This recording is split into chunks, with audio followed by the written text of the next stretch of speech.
오늘 우리에게 주신 하나님의 말씀은 구약성경 창세기 6장 9절에서 10절 말씀까지입니다.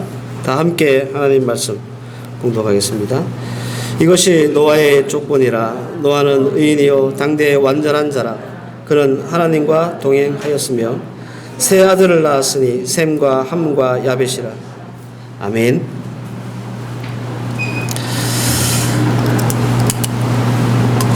가정의 달 5월을 맞이해서 지난주에는 엘리 가정에 대한 말씀을 여러분들과 나눴습니다.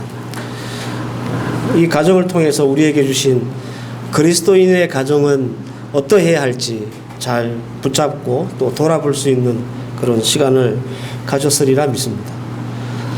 오늘은 노아의 가정입니다. 많은 분들은 노아의 가정보다는 노아의 방주가 더 익숙하실 거예요. 노아는 아담의 10대 손입니다. 이 당시 사람들은 굉장히 오래 살았거든요. 노아도 만만치 않게 살았습니다. 950세를 살았습니다. 창세기 5장 32절 말씀을 보면 노아가 나이 50이 지난 후에야 자식을 얻었다라고 나옵니다. 이 얻은 자식들이 셈과 함과 야벳 이렇게 삼형제가 됩니다. 나이가 500세 되어서 자녀를 출산했다는 이 기록은 우리가 노아를 이해하는데 상당히 중요한 힌트를 줍니다. 나중에 제가 설명을 해드릴 텐데 여러분들 기억을 하고 계시기를 바랍니다. 우리가 잘 아는 노아 방주는요, 노아가 480세 때 이제 처음으로 방주를 짓기 시작했어요. 그리고 나이가 600세 되는 해 그 방주가 완성이 됩니다. 그러니까 무려 120년 동안 방주를 만든 셈입니다. 그죠? 굉장히 긴 세월이죠. 그리고 노아가 방주를 완성했을 때 하나님은 전 지구적 대홍수라고 하는 것으로 인류를 심판하셨고 살아남은 사람이 8명, 노아 부부와 그리고 자녀들의 부부 이렇게 8명만 살아남았습니다. 그리고 이 노아의 세 아들 이 셈과 함과 야벳은 세계 3대 인종의 시조가 되었습니다. 창세기 9장 19절 말씀을 보면 노아의 이 세 아들로부터 사람들이 온 땅에 퍼진지라 이렇게 말합니다. 그러니까 세계의 인종을 크게 황인종, 백인, 흑인 이렇게 나눈다면 그 조상, 그 원조가 이 세 아들이다라는 말입니다. 어떻게 보면 노아의 가정은 성경뿐만 아니라 세계사나 인류학적으로도 굉장히 중요한 사람들인 것 같아요. 그죠? 우리 인종의 조상이니까. 자, 그러면 노아의 가정은 어떠했을까? 성경은 노아의 가정에 대해서 이렇다 저렇다 구체적인 어떤 기록은 없습니다. 하지만 노아에 대한 특히 이 가족에 대한 기록을 우리가 알려면 노아가 살았던 또 성경에 기록되어 있던 말씀들을 이렇게 찾아보면 정말 이 가정은 감출래야 감출 수 없는 어떤 진면목이 있는 그런 가정임을 우리는 알 수 있습니다. 왜 이런 거 있잖아요. 정말 아름답고 정말 멋진 사람들은 이렇게 감추려고 해도 이렇게 드러나는 법이잖아요. 그죠? 그런 것처럼 이 노아의 가정이 그렇다는 겁니다. 성경에 노아의 가정에 가타부타 말은 없지만 노아가 살았던 모든 기록들을 뒤져보면 이 가정이 어떤 가정인가 드러난다 그런 말입니다. 저는 이 노아의 가정을 우리가 롤 모델로 삼아야 될 그런 가정으로 강추합니다. 왜냐하면 노아의 가정은요, 하나님이 이 세상을 만드시고 사람을 만드시고 제일 먼저 만드신 게 가정이거든요. 근데 그 가정을 왜 만드셨는지 설명하기에 충분한 그런 가정이기 때문에 그렇습니다. 노아, 우리 이 이름을 들으면 방주가 생각나지만 오늘 말씀을 잘 따라오시면 이제 노아의 가정도 여러분들 마음속에 이렇게 딱 각인될 줄 믿습니다. 자, 그러면 노아의 가정, 과연 어떤 가정일까? 자, 오늘 두 가지로 이 노아의 가정에 대한 말씀을 여러분들에게 전하고자 합니다. 첫 번째는 이 노아의 가정은요, 세상에 물들지 않는 가정이었다라는 겁니다. 세상에 물들지 않았다라는 말은 이 노아의 가족이 세속을 떠나서, 세상을 떠나서 은둔 생활을 했다거나 아니면 뭐 일부 그 이단 집단들처럼 자기들만의 공동체를 만들어서 세상과 격리된 삶을 살았다, 뭐 그런 뜻이 아닙니다. 오히려 이들은 세상 사람들과 더불어 살았지만 그 세상 사람들이 가지고 있는 가치관, 문화 혹은 신념, 그 당시에 유행했던 트렌드, 이런 것들에 휩쓸리지 않았고 이런 것들을 동의하지 않았다, 그런 뜻입니다. 성경은 노아가 살았던 시대를 이렇게 평가했습니다. 누가복음 17장 27절 말씀을 보면 노아가 방주에 들어가던 날까지 사람들이 먹고 마시고 장가들고 시집가더니 홍수가 나서 그들을 다 멸망시켰느니라. 마태복음 24장 38절에 39절 말씀을 보면 홍수 전에 노아가 방주에 들어가던 날까지 사람들이 먹고 마시고 장가들고 시집가고 있었으며 홍수가 나서 그들을 다 멸하기까지 깨달지 못했다라고 성경에서 기록합니다. 노아와 같은 시대를 살았던 사람들에게 가장 중요한 게 뭐냐면 먹고 마시고 시집장가 가는 거예요. 이걸 다른 말로 표현하면 풍요, 안락, 안전, 육체적인 삶, 이것이 그들의 가치였고 문화였고 당시의 대세였고 트렌드였습니다. 그리고 이런 것들, 장가가고 시집가고 잘 먹고 잘 살고 하는 이런 것들이 그들의 삶의 최고 관심사였고 목표였고 가치관이었고 기쁨이었고 성공의 기준이었습니다. 예를 들어서 장가를 못 간 사람, 저 사람 실패한 사람이야. 시집을 못 간 사람, 저 여자는 실패한 사람이야. 이렇게 삶을 만들어버리는 거예요. 그런데 노아는 달랐습니다. 앞서 노아가 500세에 자녀를 낳기 시작했다 말씀을 드렸죠. 이것이 노아를 이해하는 데 굉장히 중요한 힌트라고 제가 말씀을 드렸습니다.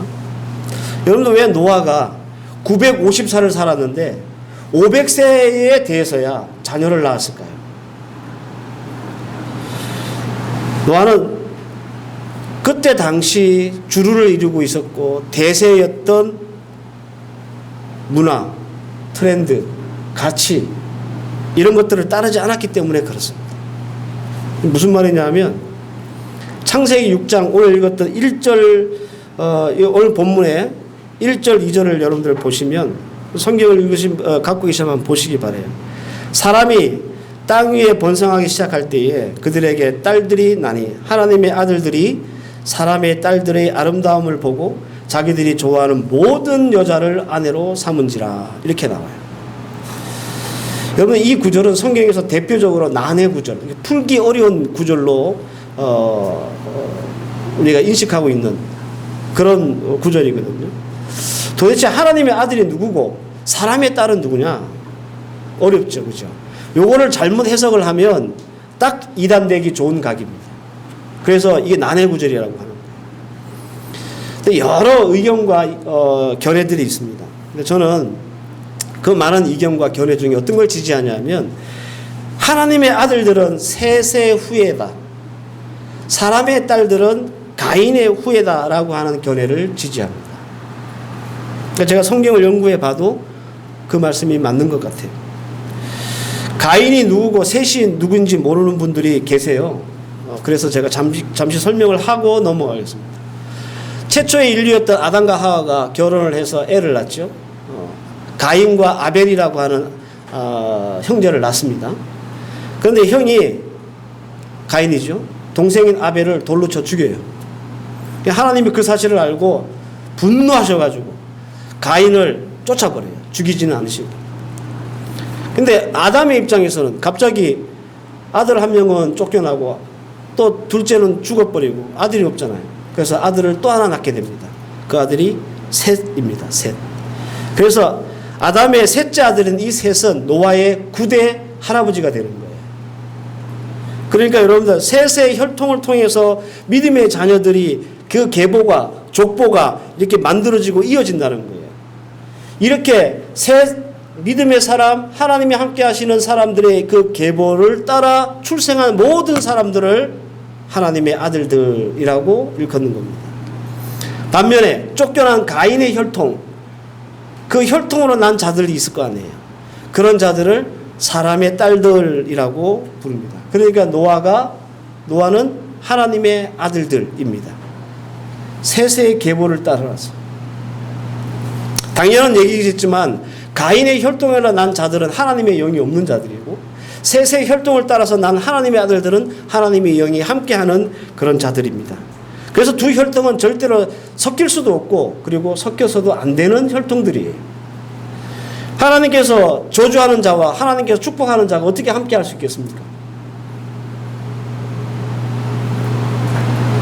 그런데 창세기 6장 2절 말씀을 보면 하나님의 아들들이 사람의 딸들의 아름다움을 보고 자기들이 좋아하는 모든 여자를 다 아내로 삼았다라고 기록하고 있잖아요.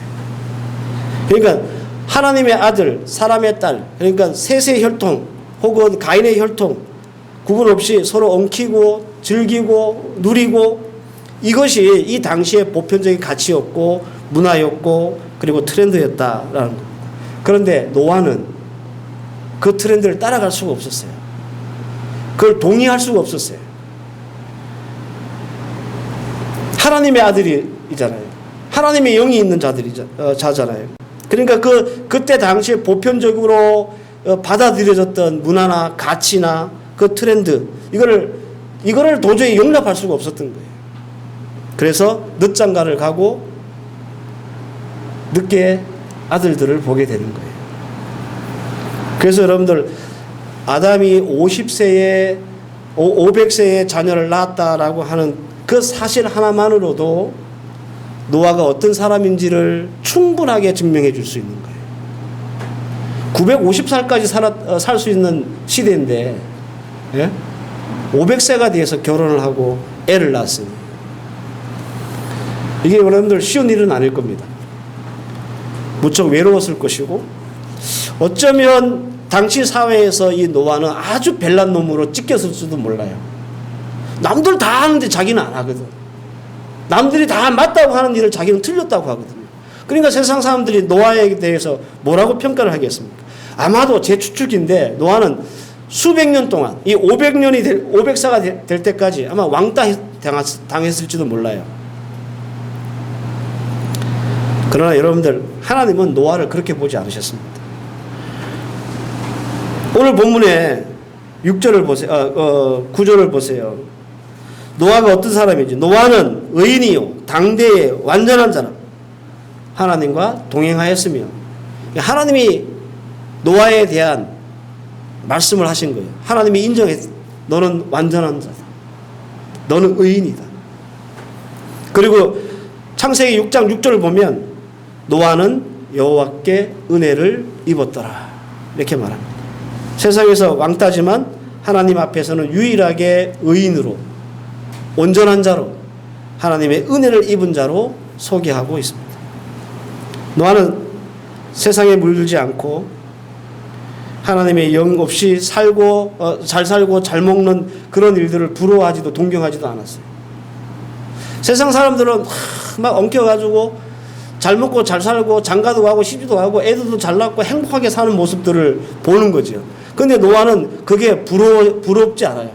그게 동경스럽지 않아요. 아, 나도 저랬으면 좋겠다. 이런 마음이 없었던 거예요. 오히려 노아는 그런 모습들을 보면서 안타까워하고 붕괴했을 겁니다.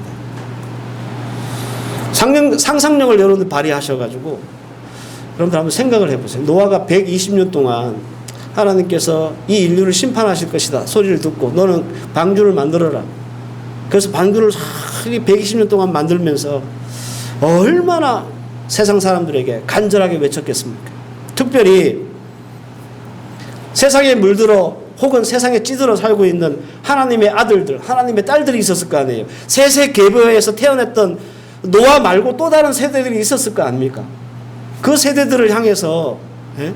얼마나 간절히 외쳤겠습니까? 세상과 세상 사람 따라가지 마라. 사람의 딸들 그 아름다워 보이고 멋져 보이지 속지 마라. 넘어가지 마라. 큰일 난다. 우리는 하나님의 아들 딸들이 아니냐. 정신 좀 차리고 불의에서 좀 떠나서 경건으로 돌아라. 심판을 면해라. 120년 동안 노아가 방주 만들면서 하나님의 아들과 딸들에게 수없이 외쳤을 소리입니다. 그런데 단 한 명도 노아의 이 외침을 듣지 않았습니다. 왜 그랬을까요? 그때 당시 시대에 맞지 않아 그런 소리는. 그때 그 당시의 가치관과 문화에 어긋나요. 그러니까 사람들이 귀를 안 기울이는 거예요. 요즘이 어느 때인데 무슨 뭐 심판이고 뭐 홍수고 그딴 소리 하고. 더군다나 노아가 세상 사람들 눈에 좀 이상하게 보였을 거예요. 창세기 7장 17절 말씀을 보면 홍수가 땅에 40일 동안 계속된지라 물이 많아져 방주가 땅에서 떠올랐고 이런 말씀이 있습니다. 이 말씀은 홍수가 시작되고 40일이 지나서야 방주가 물에서 떴다 그런 말입니다. 길이가 150m, 폭이 25m, 높이가 15m. 이거는 지금 배 만드는 사람들한테는 환상의 비율이라고 그래요. 배가 뒤잡히지 않는 비율. 적재 톤수가 15,000톤 되는 무동력 선박을 어디서 만들었냐? 산에 만들었어요. 산에. 120년 동안 만든 이 긴 세월도 세월이지만 배를 산에서 만들고 있으니 120년 동안 그 꼴을 보고 있었던 세상 사람들이 뭐라고 그러겠어요? 저 사람은 미친 사람 아니에요? 배를 만들려면 바다에서 만들어야지. 왜 저 산 꼭대기에 배를 만들고 난리야? 그러나 여러분들 베드로는 노아의 이런 모습을 이렇게 말했습니다. 베드로후서 2장 5절 말씀을 보면 오직 의를 전파하는 노아와 그 7 식구를 보존하시고 경건하지 아니하는 자들 세상에 홍수를 내리셨도다. 오직 의를 전파하는 노아. 이게 베드로가 노아에 대해서 정의했던 말이에요. 성도 여러분, 그리스도 가정이라는 것은 이런 가정을 말하는 겁니다. 노아의 가정처럼 세상에 물들지 않는 가정, 하나님 말씀에 어긋나는 세상의 가치에 동의하지 않는 가정, 세상을 쫓아 사람의 딸들에게 정신 뺏기지 않는 가정, 그런 가정을 그리스도의 가정으로 하나님이 기뻐하시는 가정이 되는 겁니다. 이런 가정이 여러분들 우리 그리스도인들이 만들어야 될 가정이에요. 우리가 두려운 마음으로 받아야 될 말씀이 하나 있는데요. 창세기 6장 3절 말씀을 보면 여호와께서 이르시되 나의 영이 영원히 사람과 함께하지 아니하리니 이는 그들이 육신이 됨이라 그랬습니다. 육신이 됨이라 이 말은 바사르 고기 덩어리 프레시 그걸 말하는 거예요. 하나님의 영이 없는 사람은 그저 고기 덩어리에 불과하다 그런 말이에요. 우리가 세상에서 좋은 것, 우리 눈에 좋은 것, 내가 원하는 것만 쫓아다니고 세상의 가치가 하나님의 말씀을 거스려도 이게 지금 우리가 살고 있는 이 시대의 대세니까 쫓아다니며 잘 먹고 잘 살고 잘 누리는 사람들, 그 사람들은 우리가 어떻게 저게 성공했을까? 부럽다 이렇게 생각할 수 있겠지만 하나님은 그들을 뭐라고 부르냐면 고깃덩어리다 이렇게 부르는 거예요. 고깃덩어리. 제가 언제 설교할 때 예화로 한번 드린 것 같은데 실제로 있었던 일이라고 그래요. 어느 교회 장로님 아들이 주일날 예배를 안 드리고 학원을 가는 거예요. 이게 장로님이 시킨 거예요. 야, 얼마 있으면 대학 입학이고 너 학원 가서 공부하러 등 떠밀어가지고 이 아들을 장로님인데 아들을 예배 안 드리고 학원 가라고 했어요. 근데 그걸 이제 담당 교육자가 안 거지요. 그래가지고 불러놓고 야단을 쳤어요. 야, 이놈아, 네가 장로님 아들인데 예배는 드리고 가야지. 그래서 예배도 안 드리고 학원 갈 생각을 하냐고 야단을 쳤단 말이에요. 근데 그 야단을 쳤던 그 부교육자가 교회에서 쫓겨났어요. 여러분들 요즘은 장로라는 사람이요 아들 등 떠밀어 가지고 예배 안 드려도 되니까 학원 가서 열심히 공부해 그래 좋은 대학 가는 거야 라고 응원하는 시대가 됩니다.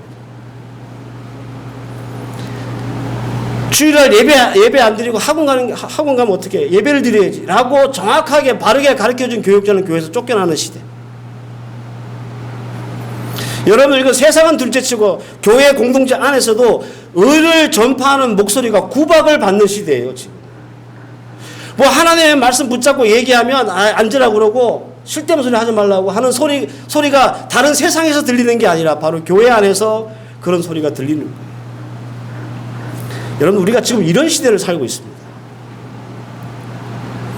여러분들, 지금 우리가 살고 있는 이 시대와 노아의 시대가 뭐가 달라요?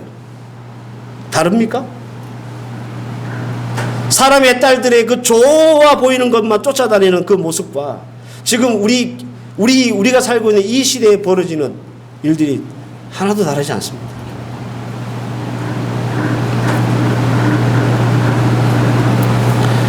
좋은 대학 가고 번듯한 직장을 얻고 풍요롭고 안락한 삶을 살고 뭐 이런 것들이 필요 없다, 그런 말씀이 아니에요. 하지만 이것 때문에 혹은 이것이 목표가 되어서 우리의 삶을 이끌어 나간다면, 그래서 세상에 사람의 딸들의 아름다움에 빠져 살고 그것이 우리의 유일한 삶의 이유라면, 그럼 이것은 노아의 시대를 방불케 하는 그런 모습이다라는 겁니다. 적어도 예수 믿는 가정은 그래서는 안 된다는 거예요. 세상이 다 이쪽이 옳다고 이쪽으로 가도 그게 하나님의 말씀과 가치에 어긋나면 이쪽으로 갈 수 있는 사람, 이쪽으로 갈 수 있는 교회, 이쪽으로 갈 수 있는 가정이 온전한 사회이고 성도이고 가정이라는 말이에요. 이게 맞아? 정신 못 차리고 쫓아가는 거예요. 로마서 12장 2절 말씀에 너희는 이 세대를 본받지 말고 오직 마음을 새롭게 함으로 변화를 받아 하나님의 선하고 기뻐하고 온전하신 뜻이 무엇인지 제발 좀 분별하라, 이렇게 말씀하고 있습니다.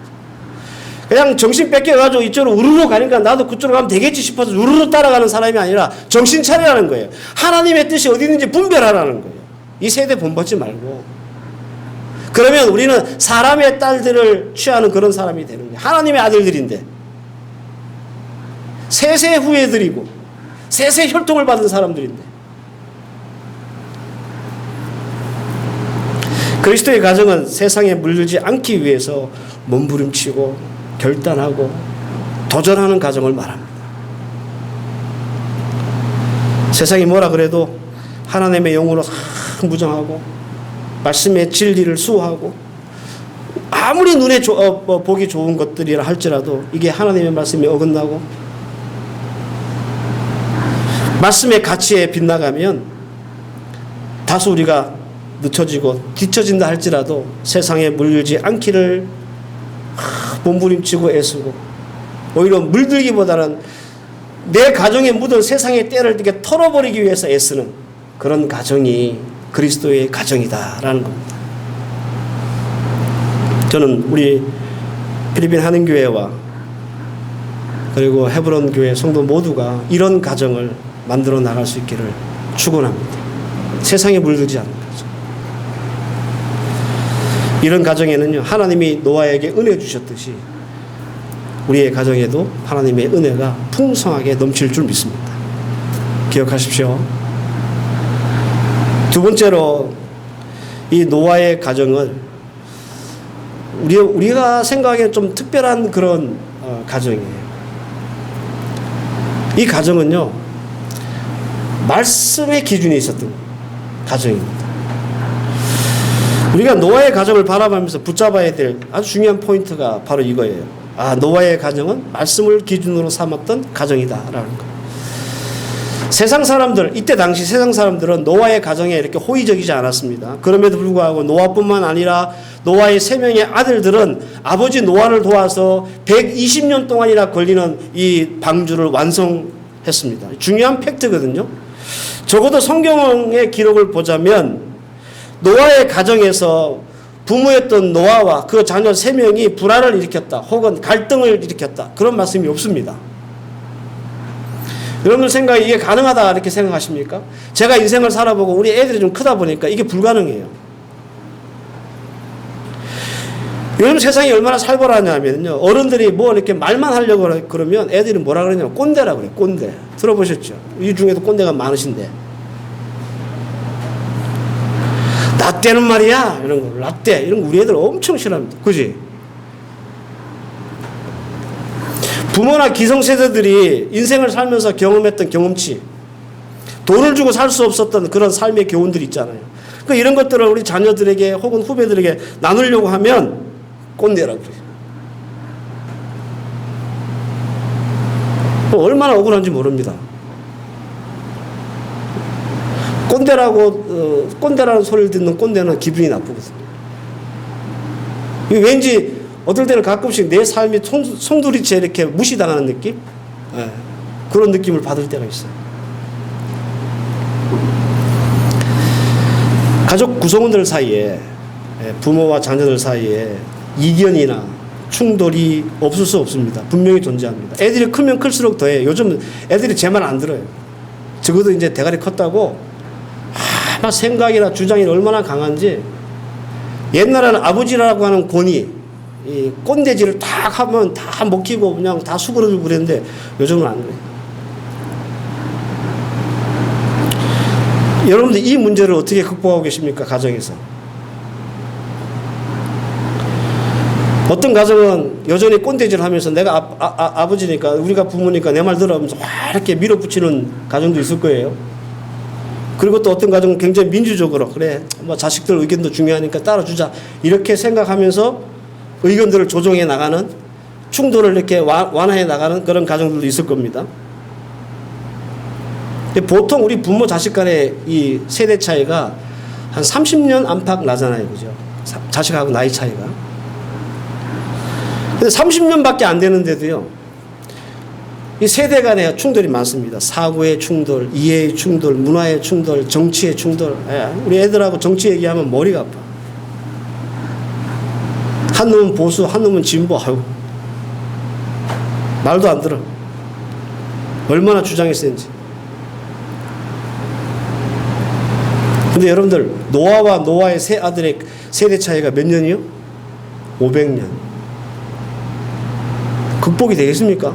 30년도 극복이 안 되는데. 여러분들 이 삼형제가 노아에게 반발하지 않았을까요?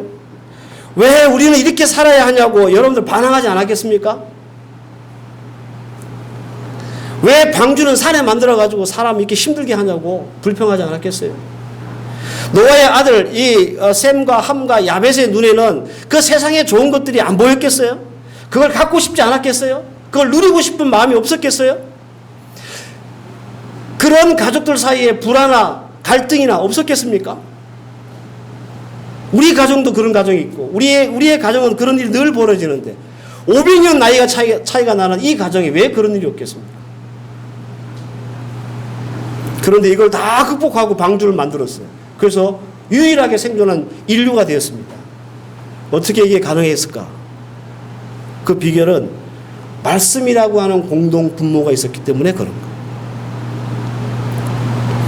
나이나 세대나 생각이나 관심사 혹은 가치, 문화 다 다릅니다. 기성세대에 맞추자니 꼰대라는 소리를 듣고 MZ세대라고 그러죠. 이런 애들. MZ세대에 맞추자니 이 부모들이 이 복창이 터지는 거예요. 그러니까 어느 장단에 춤을 춰야 될지 모르는 시대예요. 지금.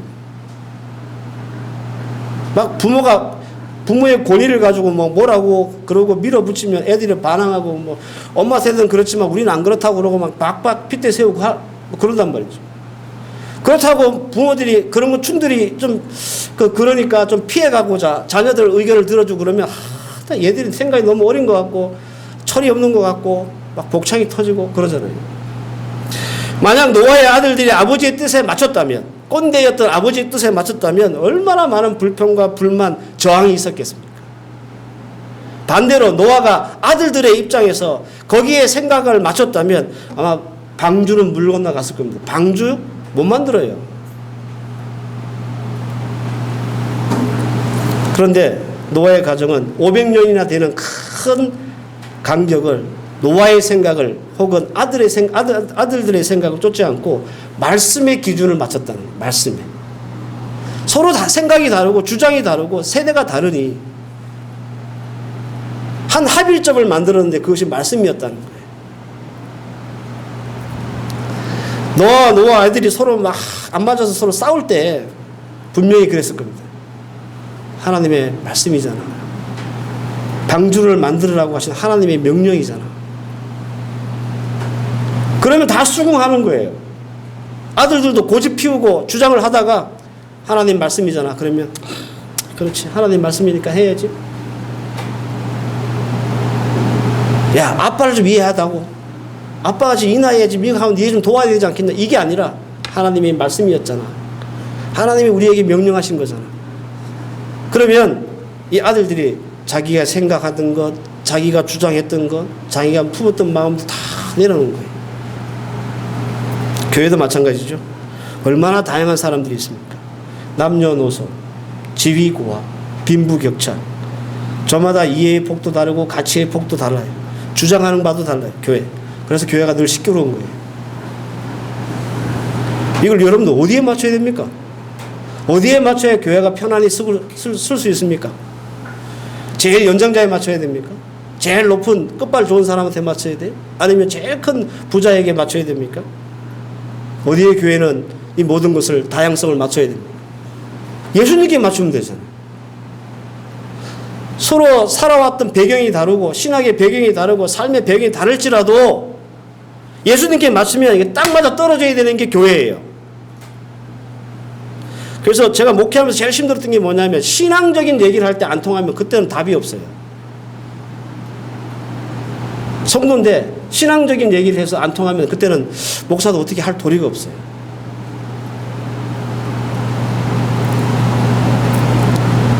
우리 성도들도 서로 섭섭하고 뭐 어떤 이해관계 이것 때문에 막 싸우다 들어가도 예수님, 예수 그리스도의 말씀 나오면 수긍할 줄 알아야 돼요. 거기에 딱 우리의 모든 마음을 모을 줄 알아야 돼요.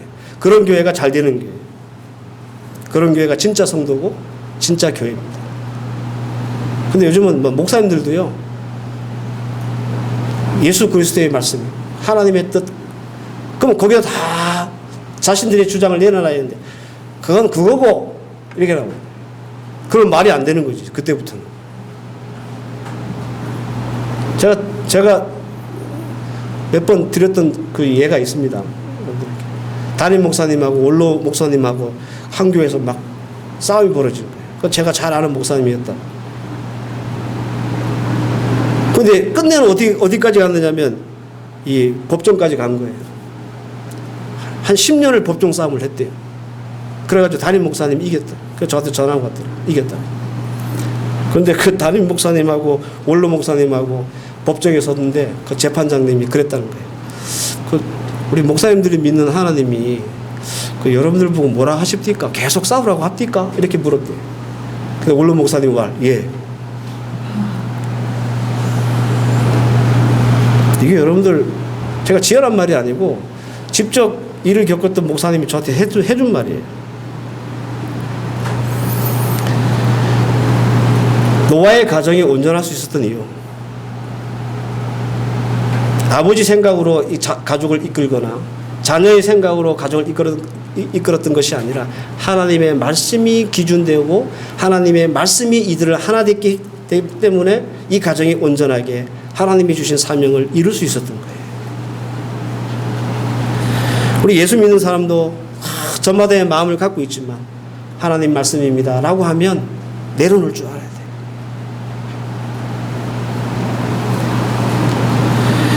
하나님 말씀 앞에 자기 주장, 자기 생각을 내려놓으니 500년이라고 하는 그 어마어마한 세대 차이가 남에도 불구하고 이 가정이 방주를 만드는 일에 성공한 거예요.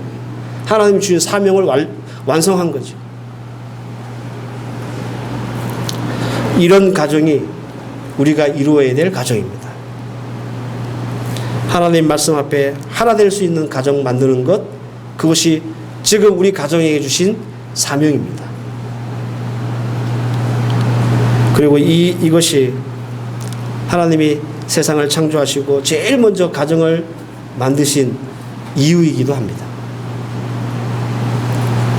가정의 달 5월을 보내면서 노아와 엘리의 가정을 통해서 주신 말씀들 잘 기억하시기 바랍니다. 그리고 여러분들 가정을 돌아봤으면 좋겠습니다. 과연 우리 가정은 세상에 물들지 않고 하나님의 말씀, 하나님의 영으로 충만해서 세상을 거스릴 수 있는 가정인가? 우리의 가정은 하나님 말씀이라고 하는 그 기준을 딱 붙잡고 거기에 하나 되는 그런 가정인가? 우리에게 숙제 같은 말씀이죠. 우리에게는 숙제 같은 말씀이에요. 근데 여러분들 이 숙제를 잘 푸셔야 우리의 가정이 하나님 앞에서 복을 누릴 수 있는 겁니다. 노아의 가정이 그냥 한 가정으로서의 문제가 아니고 노아의 방주 얘기를 잘 아시겠지만 여러분들 구원받았고 심판을 면했고 하나님의 은혜를 누린 가정입니다. 근데 만약에 이 가정이 불화했거나 하나님의 말씀을 하나님 못했거나 세상에 물들었다면 여러분들 우리는 성경에서 노아라고 하는 이름을 찾아볼 수 없었을 거예요. 주신 말씀 잘 기억하셔서 노아의 가정을 통해서 여러분들의 가정에 희망을 찾을 수 있기를 바랍니다. 그리고 엘리와 노아의 가정을 통해서 주신 말씀들이 앞으로 우리 가정이 풀어야 될 숙제라 생각하시고 그 일들을 열심히 감당하시기를 바랍니다. 하나님은요, 가정을 통해서 복을 주세요. 복의 통로로 주님께서는 가정을 주신 거예요. 이 통로가 막히지 않고 원활하게 형통하게 잘 뚫려서 여러분들의 가정이 하나님의 복으로 충만할 수 있기를 주의 이름으로 축원합니다. 기도하십시다. 하나님, 은혜 감사합니다. 엘리와 노아의 가정을 통해서 우리의 가정들을 돌아보았습니다. 이 말씀들은 우리에게 숙제와 같이 주어진 말씀이라고 여겨집니다. 하나님 앞에서 그리스도의 가정의 온전한 모습을 되찾기 위해 말씀 붙잡고 씨름하는 우리 주의 종들 되게 하시고 우리의 가정들 되게 하여 주시옵소서. 더 나아가서 세상에 물들지 않고 하나님 말씀으로 하나 될 수 있는 가정 만들어서 우리 또한 하나님이 주신 은혜 풍성하게 누릴 줄 아는 주의 가정들 되게 하옵소서. 예수님의 이름으로 기도하옵나이다. 아멘.